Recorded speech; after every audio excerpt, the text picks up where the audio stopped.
Pra mim é irrelevante. O que importa é o objetivo. É irrelevante. Nossa, nada a ver esse bagulho de expressão facial, tio. Você é louco, mano. Nada a ver, velho. Meu, cada pessoa é diferente, tá ligado? A gente não é igual, mano. Você vai falar que a expressão facial é verdadeira. Nossa, velho, eu fico puto com esses malucos tentando falar que a expressão facial é verdadeira. Tipo, nem é o mesmo músculo que tá mexendo ali na hora, tá ligado? E outra, não é o mesmo músculo, não tem como você falar que o mesmo músculo que mexe aqui vai mexer no maluco lá do outro canto do mundo, que a minha expressão facial aqui no Brasil vai ser igual de um cara nos Estados Unidos, na Itália, no Japão, que os malucos têm os olhos mó puxado, mano, nada a ver isso daí, tio. Nossa, mano, nossa, que bosta, velho. Deixa eu fechar esse vídeo aqui, deixa eu ler meu horóscopo que eu ganho mais, tá ligado?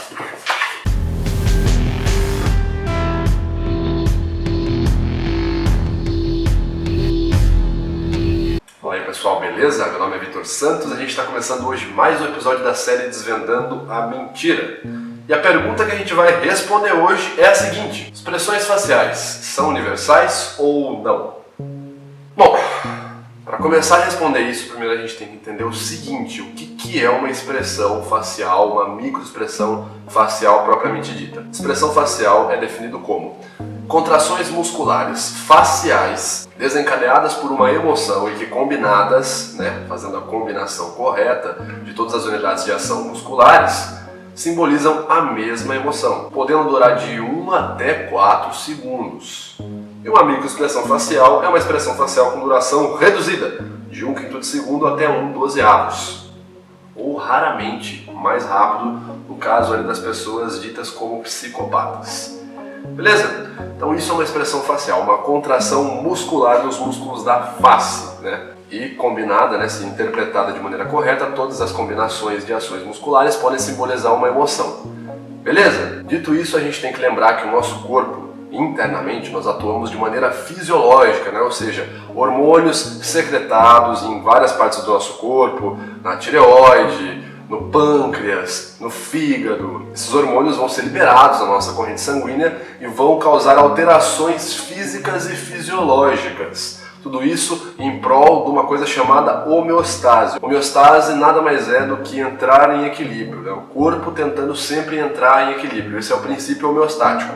O seu corpo sempre vai tentar entrar em equilíbrio com alterações externas, baseadas em estímulos, podem ser externos e ou interno. Um exemplo bom do conceito homeostático é quando a gente, por exemplo, toca no fogão ou na panela ou na chapa do fogão e tá quente pra caramba, a gente tira a mão. O seu corpo, ele tá se ajustando, se equilibrando, baseado num estímulo externo. Aquele estímulo externo, lembrando, podem ser estímulos internos também, tá? Mas aquele estímulo externo naquela hora é a alta temperatura do fogão, da chapa, que a sua mão entrar em contato, os nociceptores, que são receptores de dor na sua pele, eles vão identificar aquela temperatura como muito alta e vão interpretar ela como potencial para causar uma lesão ao tecido do seu corpo, tá?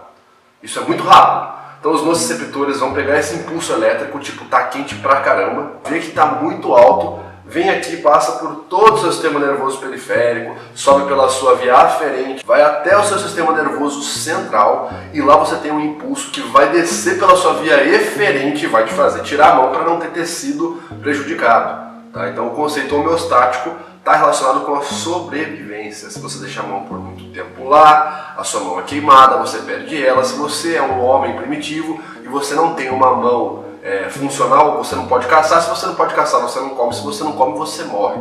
Tá? Nosso corpo, o princípio homeostático, sempre é em prol da nossa sobrevivência. Ok, pontificado isso, a gente tem que entender sobre o nosso cérebro. Uma coisinha que eu não sei se todo mundo sabe é que a gente não tem um cérebro, mas sim 3, ou um cérebro dividido em 3 partes, em escala evolutiva. O nosso cérebro foi construído de baixo para cima. Então, a gente tem o famoso cérebro reptiliano, que é aquele que a gente tem em comum com outros répteis, por exemplo, que é o cérebro mais baixo, ele é a base da pirâmide, vamos pensar assim, que é o nosso tronco encefálico, e ali o seu tronco encefálico, o seu cérebro reptiliano, ele está associado a funções que você não controla de maneira consciente, funções involuntárias, deglutição, o ciclo cardiorrespiratório, por aí vai. O segundo cérebro, um pouquinho mais para cima agora, ali na altura do telencéfalo, ali no hipocampo, as amígdalas, é o nosso cérebro em comum com todos os mamíferos, que é o sistema límbico presente ali É ali que estão relacionadas as nossas emoções, nessa região do cérebro, no miolinho. E aí aqui, no topo, né, o cérebro mais novo recebe o nome de neocórtex, que aí sim está associado diretamente com o nosso raciocínio lógico, beleza? Essa aqui é a última etapa do nosso cérebro. Então, reptiliano, funções que a gente não controla voluntariamente, né? Porque se você falar, não, eu controlo meu cérebro, meu corpo inteiro, não, você não controla seu corpo inteiro. Você não vai conseguir, por exemplo, parar de bater o seu coração por vontade consciente. Então, primordialmente, nós temos dois cérebros atuando aqui com ações não voluntárias. O cérebro reptiliano,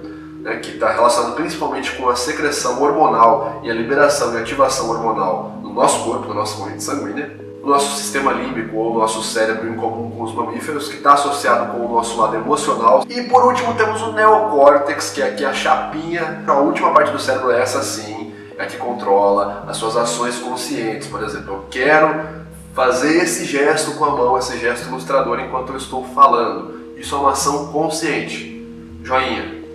Beleza? Tá legal, Vitor. E o que isso tem a ver com as expressões faciais? Vocês sabem que hoje em dia, né, a medicina avançada, principalmente na década de 90, a neurociência, né, a biologia, a medicina, avançou muito em testes sobre o nosso corpo. Então você tem, por exemplo, a tomografia, a ressonância magnética, o encefalograma, câmeras térmicas. Todos esses instrumentos conseguiram medir várias coisas do nosso corpo. Então, além da dissecação dos corpos, vários outros exames nos ajudaram a aumentar a nossa acurácia daquilo que a gente fala, né? A gente consegue comprovar mais, porque isso é ciência. Você vai lá, dá uma teoria, embasa ela, coloca ela a ser submetida por teste, por terceiros, e ela tem que ser exata em todas as partes do mundo.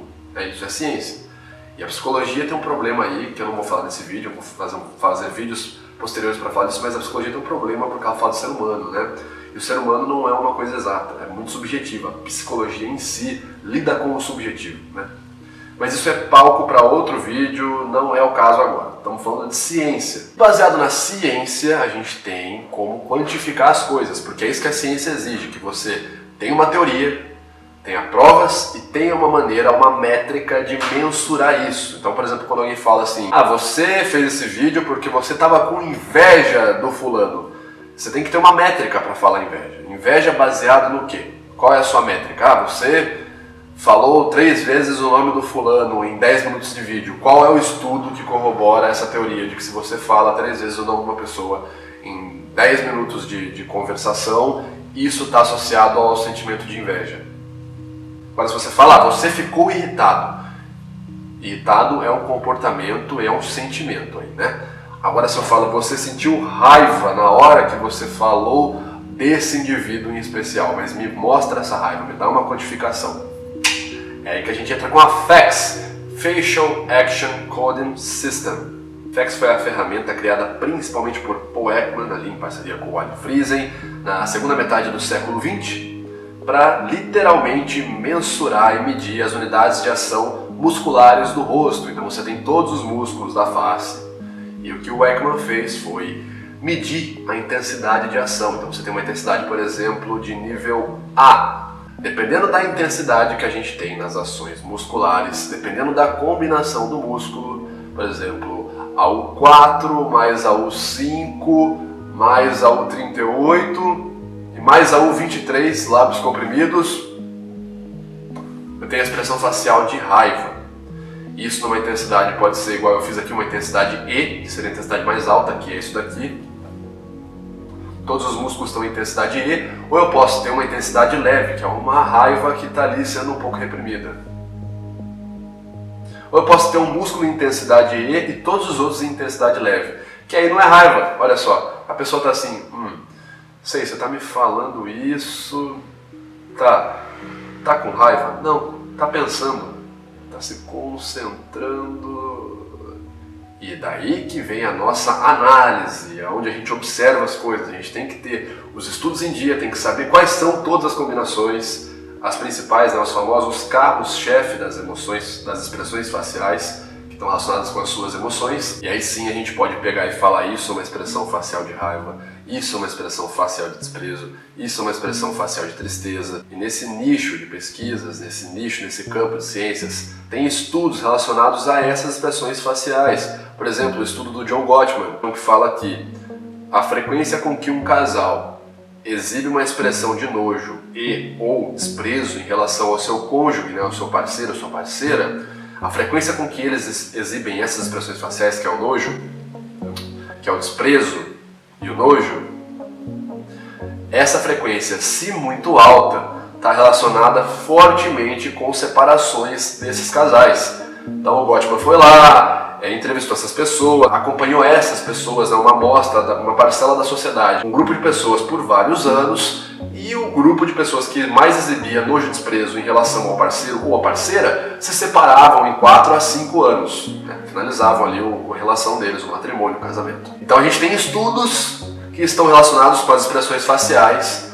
Temos como medir essas expressões faciais, porque todos nós possuímos rosto, todos nós seres humanos possuímos musculatura facial. Beleza, Vitor, deu pra entender que dá pra medir essa porcaria dessa expressão, que tem estudos relacionados com cada expressãozinha dessa, que essa expressão aparece mais quando tá mentindo, que não sei o que, mas e daí? Você não falou que isso aí é igual a todo mundo, você só falou isso aí que tem aqui, tem ali. Me fala aí por que eu, se fizer aqui, posso usar um estudo de um cara lá da China, do Japão? Hã? Então, amiguinho, vamos entender como é que acontece a ativação de uma expressão facial. Como vocês devem saber, ela não vem do rosto, né? Tudo que você faz no seu corpo não vem do seu corpo em si, né? Por exemplo, quando você está lá escrevendo alguma coisa, você fala assim, bom, vou escrever. Não é o seu braço que escreve, você escreve com o cérebro.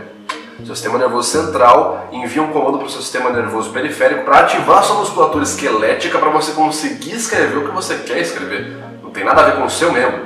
É apesar dele, né? Porque o agente principal ainda é o sistema nervoso central. Estou falando de fisiologia e principalmente de arco, reflexo inato, né? Como alguém que já estudou um pouco de behaviorismo ou algo relacionado sabe do que eu estou falando, né? Alterações no ambiente causam alterações no nosso corpo. Resumindo, os estudos comprovam que as expressões faciais são desencadeadas por emoções. Como eu falei, a gente tem instrumentos para medir isso. E levando em conta as emoções como processos necessários para a nossa sobrevivência, as expressões faciais têm a mesma função e origem primitiva e de sobrevivência da vida humana. Pare para pensar, se o nosso primeiro ancestral que viu um tigre dente de sabre correndo na direção dele tivesse tentado entender o que era aquilo, ou tivesse parado para compreender se aquilo era um ataque ou não, tivesse parado para investigar, provavelmente a gente não estaria aqui hoje. Se o primeiro ancestral nosso tivesse visto um fruto jogado ali no chão, infelizmente sem a data de validade, né, não tinha ali tatuado dezembro de 97 no bezerro que ele acabou de abater, qual era a única métrica que ele tinha para ver se aquilo era comestível ou não? Resumindo, ele tinha que atestar aquilo de maneira empírica, e o cheiro era um forte componente para comprovar se aquilo era comestível ou não. Se a expressão facial de nojo não aparecesse ali naquele momento, talvez até outro membro do grupo dele comeria. Resumindo, as expressões faciais tiveram e têm até hoje a função de sobrevivência, em primeiro lugar, porque elas estão atreladas às emoções. E como o ser humano é um ser biopsicossocial, as nossas interações e alterações no meio ambiente acarretam emoções em nós. Principalmente porque as emoções são captadas pelo sistema límbico, a amígdala, e grande parte das cascatas hormonais liberadas no nosso corpo vem no tronco encefálico, que é o cérebro reptiliano. E grande parte dessa pesquisa se deve ao Dr. Paul Ekman, psicólogo e pesquisador norte-americano, que no século XX, no século passado, realizou uma pesquisa intensa e vasta sobre o tema. Paul Ekman foi responsável por validar a teoria de que as expressões faciais são universais. Seja você uma figura pública, uma pessoa normal ou uma pessoa primitiva da tribo fora de Papua Nova Guiné, que nunca teve contato com TV, cinema, novela, nem nada do gênero. Beleza, galera? E se você ainda acha que expressões faciais são universais, tudo que eu posso dizer é que Deus te acompanhe e tenha uma boa semana. Meu nome é Vitor Santos. Se você gostou desse vídeo, já clique em gostei, me dá um auxílio, por favor. Vejam o primeiro vídeo do Desvendando a Mentira, vejam as análises. Bom, comentem aqui embaixo o que vocês acham. Valeu, galera. Até a próxima. Tamo junto.